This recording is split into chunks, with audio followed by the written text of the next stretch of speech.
Labas. Taip, apie meilės sritį aš tau viską aprašiau. 100 kart nekartosiu. Ten viskas yra parašyta. Kam jūs klausėt tą patį per tą patį? Niekaip negaliu suprasti. Tai skaitykit. Kruopščiai skaitykit. Įsigilink, kas ten parašyta. Ten ne šiaip savo parašyta 2 eilutės ir viskas. Taigi įsigilinkit. Kam reikia klausinėti tą patį per tą patį? Kam aš turiu žiūrėti tą patį per tą patį? Kodėl aš turiu gaišinti laiką tik dėl to, kad vėl pažiūrėti tą patį? Kam? Taigi viskas parašyta, viskas aprašyta. Kas ten negerai? Darbas.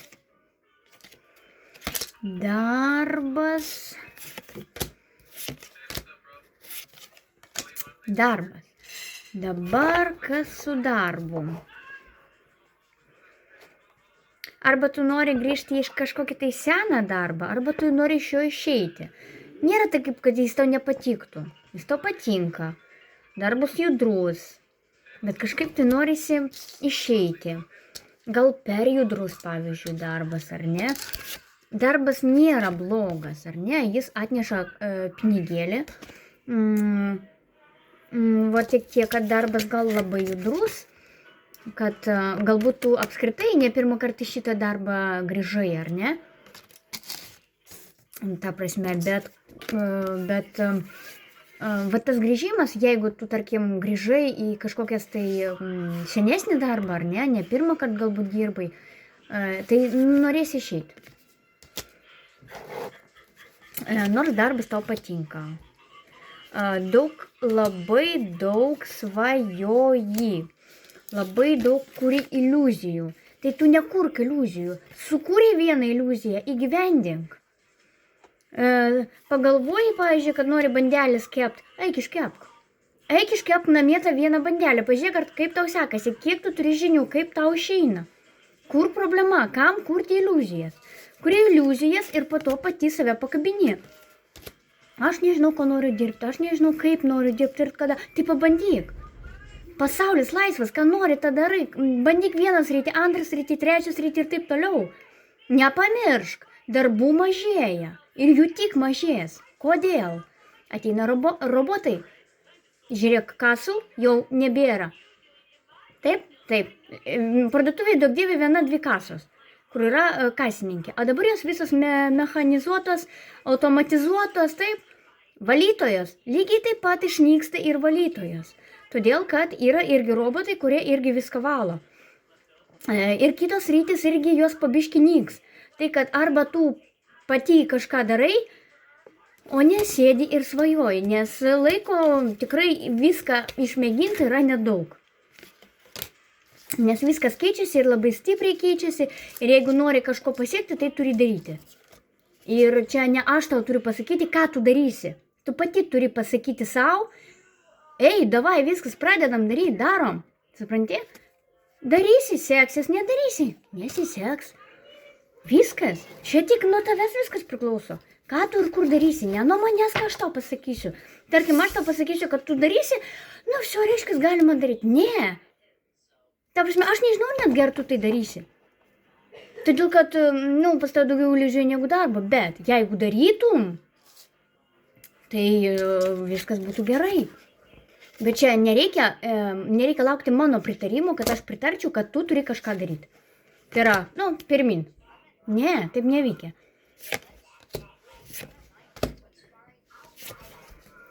Aš nežinau, ko jūs laukiat. Nėra pinigų, tai pradėkit kažkokį tai savo verslą. Sugalvokit kažkokį tai savo sritį. Yra YouTube'as, yra TikTok'as, yra tiek minčių ir sėdi ir galvoju, o ką man daryti? Ar ten dirbti, ar nedirbti? Gal biškį reikia palaukti, gal išeiti, gal neišeiti. Daspjauk ant visko. Nori išeik, pabandyk išeik. Nenori neišeik, pabandyk šalia dar kažką atsidaryti. Bet kokią sritį, kuri tau patinka arba nepatinka. Mažaus rūpais. Ta prasme, laiko nėra tiek daug. Ir viskas yra automatizuota, viskas yra internetu. Ir kažkokia tai fizinio darbo greit labai jau ir neliks. Tai kad čia tik nuo tavęs priklauso, ką tu darysi. Toliau. Tu turi išsirinkti tokį darbą, kuris tau patiktų. Taip, jeigu vėl, čia viskas priklauso nuo tavo vidaus, ane? Jeigu tu ten stengsies, jeigu tu pati save reguliuosi, reiškia, pati savo uždėsi ribas, ar ne? Ir save reguliuosi, kad man reikia, kad aš pati daryčiau tai. Ir tu tai save motyvuoji, tu tai darai, tu to sieki, tada taip. Tada tu viską darysi. Bet ne iš karto viskas. Prireiks labai daug laiko.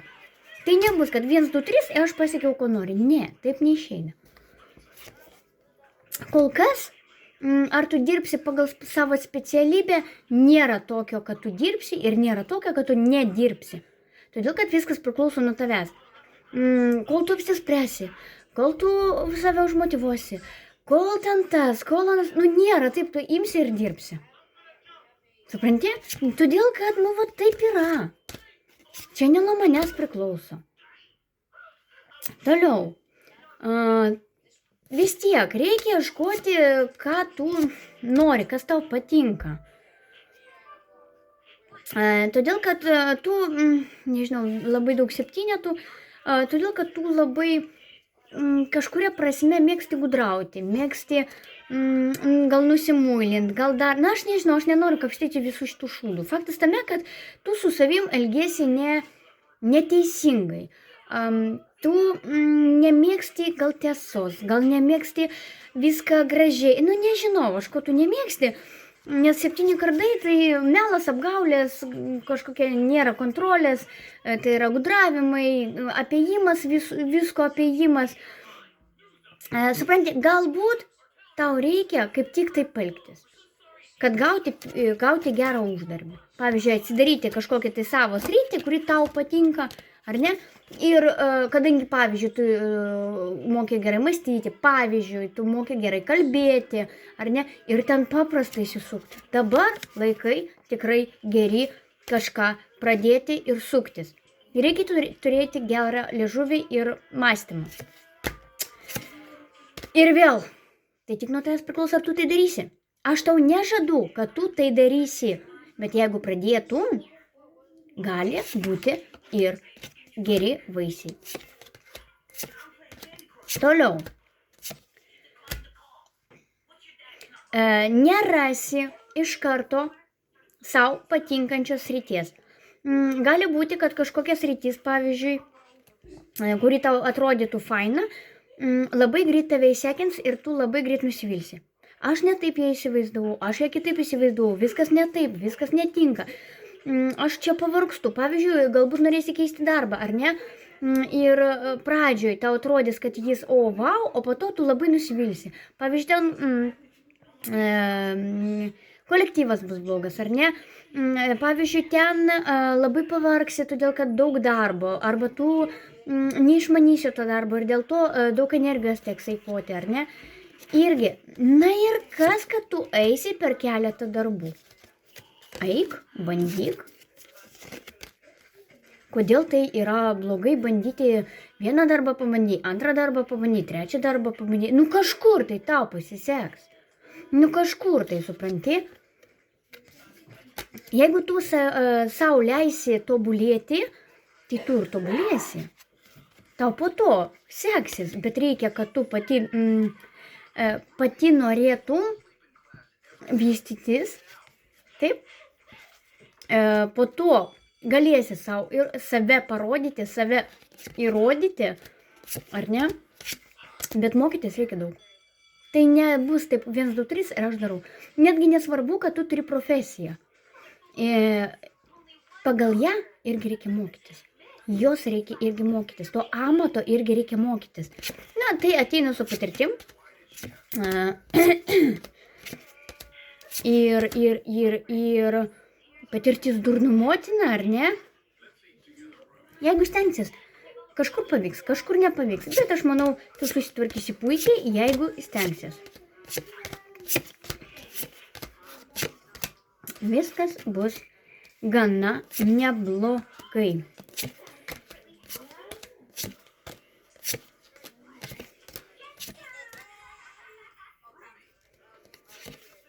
Kantrybės. Kiekvieną darbą daryti iki galo. Kiekvieną, kurį imsis, daryti iki galo. Save tu turi reguliuoti. Tu turi savo pasakyti, va šitą darbą aš darau iki galo, va šitą irgi. Tuoj pat aš jį turiu pradėti ir tebūnie duok savo laiko. Jeigu vat neišeina save reguliuoti, ar ne, duok savo laiko, kad aš pradėsiu tik 5 minutėm. Nu, jeigu yra tokia sritis, kurie tu nemoki kantrybės, ar ne? Va, tik 5 minutės ir aš jau pabaigiu. Ir pamatysi su laiku tu įgysi kantrybę ir su laiku gausi kažkokios patirties, pažinsi save, kas yra labai svarbu pažinti save, nes daugumo žmonių savęs nepažįsta. Ir gaunasi taip, kad jie nežino, ką jie mėgsta, ko jie nemėgsta. Ai, gal šitas, ai, gal anas, ai, aš nežinau, ko aš noriu, aš visada skirtingai jaučiuosi, man iš vis nesvarbu, kaip aš jaučiuosi, arba man svarbu, arba dar kažkas. Čia veikia labai daug psichologijos. Tu esi gabi, tu esi talentinga ir tau tai reikia savęs teisingai sureguliuoti ir viskas. Ir tu gali dirbti, ką tik nori. Greitai neišeis. Todėl, kad viskam reikia laiko. Nieko blogo nematau apart va šito, kad tu pati save gali sureguliuoti.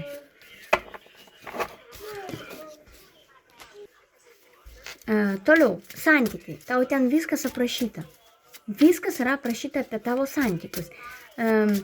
Kodėl aš turiu dabar gaišinti laiką ir vidury nakties dabar galvoti, kas pas tave santykiuose. Tu neparašėjai, kad kažkas ne taip, tu neparašėjai, pas tavai nebuvo jokio atsiliepimo, kad tas anas negerai. Neteisingai pasakyti. Ar ne? Dėl to aš tau nedarysiu dėl santykių, todėl kad netgi atsiliepimų aš negavau. Kas, kur, kada ir kaip. Aš nesikapstysiu šūduose. Kodėl aš turiu dabar imti ir kapstytis, kas blogai, kas gerai, kodėl gerai? Todėl, kad žmonės taip daro patys. Patys jie košę priverda, po to jie siurbia. Tai yra normalu. Normalu. Susidūryti su sunkumais tai irgi yra normalu. Reikia mokintis juos spręsti. Priiminėti atsakomybę, davesti reikalą iki galo. Taip. Ir, netinkamo žmogus, tai netinkamo žmogus, reiškia, ieškaisi kito, reiškia, nesižemini, nelauki ir neverta eikvoti savo iliuzijų, pas tave iliuzijų labai daug, tai vėl, tai nuo tavęs pačios priklauso. Su kaip nori, bet tai priklauso vėl nuo tavęs. Taip, tu gali to vieno vaikino laukti 100 metų. Ir po to, kai bus gyvenimo pabaiga, sakysi, kokia aš purna, tiek laiko sugaišinau dėl kažkokio tai, kuris manęs visiškai nebrangino, kuris visiškai manęs nemylėjo. Aš galėjau savo laisvai jaustis, aš negalėjau, todėl kad pati savo uždėjau šitas ribas. Supranti? Tai yra tik psichologija. Nerandi savo tinkamo, vystykis tu pati dėl savęs. Ieškok tokį būdą, kad galima būtų uždirbti ir jausti saugiai. Ir nereikia ten ieškoti kažkokių tai vyrų. Vyrai ateis tik tada, kai tu jausies kaip ant arklio, ar ne, taip užtikrintai. Va tada pradės ateiti tau vyrai. Tada sakys, oho, va aš tokios noriu, va, žiūrėk, va, faina, va, šitą sprendžia ir anas sprendžia. Vyrai dabar pasidarė kaip moteris. Jie ieško stipresnių. Ir reikia dabar tik į save. Deja. Tik kreipti dėmesį į save. Nieko nepadarysi. Todėl, kad pačios moteris vyrus ir sugadino. Dabar turim, ką pasėjo, tai ir pjausim. Всё. Kitų kelių nėra. Tiesiog taip yra, kad moteris sugadino vyrus. Ir po to sėdi ir rėkia. Sako, oi, jis išėjo, o aš nežinau kodėl, ta prasme nežinai kodėl. Tai tu jums pragyveno 10 metų ir tu nežinai, dėl ko išėjo? Tiesiog išėjo, taip nebūna. Pačios moteris išvaro vyrus iš savo šeimos, to net nesuprasdamas. Atsipeikėkit jau. Mes susipykom, bet aš nežinau dėl ko. Aš nežinau, kas darosi pas mus santykiuose. Tai nereikia tada tų santykių. Reikia mokėti, statyti ribas, kažko atsisakyti ir aiškiai uždėti suvokimo suvokimo ribą. Man gerai ir be tavęs, aš savo pastatysiu tokią tvirtą ateitį ir be tavęs, ir nereikia, aš nesižeminsiu, man to nereikia. Tegul jis laksto. Tegul jis apeina 10-15 mergulai. Bet patikėk, jeigu tu buvai tikrai su juo nuoširdį, gera, tvarkinga, viską jam darai, jis geresnės neras. O po to, žinai kas būna po to? Po to vyrai ateina ir sako, grąžink man mano žmoną atgal. Nors jis pirmas išėjo iš šeimos ir padarė kitą šeimą. Ten irgi jau yra vaikų. Ir jis grįžta ir sako, va šitą man pirmą grąžink, jinai pas mane turi ateiti. Ne jis turi šliaužti ir atsiprašinėti, o jinai turi pas mane ateiti, nes man reikia, kad jinai grįžtų. Nes šitą man kažko nesiklosto, šitą kažko tai man nepatinka, nors ten jau yra vaikų. Ir ten jo pasirinkimas buvo. Jisgi sugebėjo išeiti, supranti? Ir tie vyrai, nereikia bijoti jų paleisti. Išėjo viso gero, nereikia dėl jų parintis. Patikėk, grįžta kaip dideli. Grįžta, todėl kad geresnių neranda. Jeigu tu tikrai jį mylėjai, tikrai suteiki visą šilumą, meilę ir taip toliau, neras. Neras gyvenimą geresnės. Tai kad ir dėl to nereikia parintis ir jam ten kojas bučiuoti. Tegul jis visą gyvenimą pragyvena su ta mintim, kad ten tu buvai geriausia, tarkim, ne? Tegul gailis per visą gyvenimą, po to ten susitiksit, aptarsit, kas buvo geriau, kas buvo blogiau, o ten, kai numirsit, susitiksit.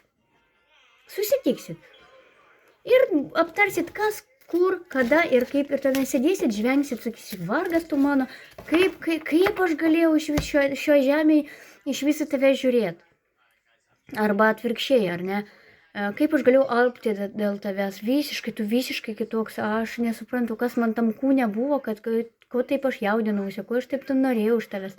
Taip ir ten būna viršui, kad moteris, reiškia, gyvenime moteris turi vieną vyrą ir visą laiką, visą gyvenimą jie pragyvena su tuo vyru ir, tarkim, vyras numiršta pirmas ir moteris, tebūnė ten 20 metų lieka ir jinai pragyvena viena ir visą laiką apie tą vyrą galvoja, tu mano buvai geriausias ir jinai sielvartauja ir, reiškia, miršta, patenka ten, o ten jinai pasirenka kitą vyrą. Ten irgi galima susituokti. Taip, ten irgi toks gyvenimas. Čia nėra taip, kad pas mus mes tik čia galim tuoktis, tik čia mes galim gyventi, dirbti ir taip toliau. Ten irgi yra darbas. Ten irgi reikės dirbti. Ir ten kažkiek panašus gyvenimas į šitą. Ir lygiai taip pat, kaip tarkim, kaip sakau, visą gyvenimą ėjo iš proto dėl vieno vyro, o ten nuėjo, esu šitokia visai su kitu vyru. Ir taip irgi būna. Tai, kad gerbkit save, mylėkit save ir neikit iš proto net nei dėl vieno vyro. Neverta. Vystykis, mylėk save, gerbk save, tausok savo kūną. Mylėk savo kūną, kad jis kuo ilgiau būtų švarus, gražus, tvarkingas, kad kuo ilgiau gražiai būtum. Patikėk, vyrai lakstys kaip nežinau, kaip putelis lakstys. Tai va, tiek iš manęs patarimų. Sėkmės.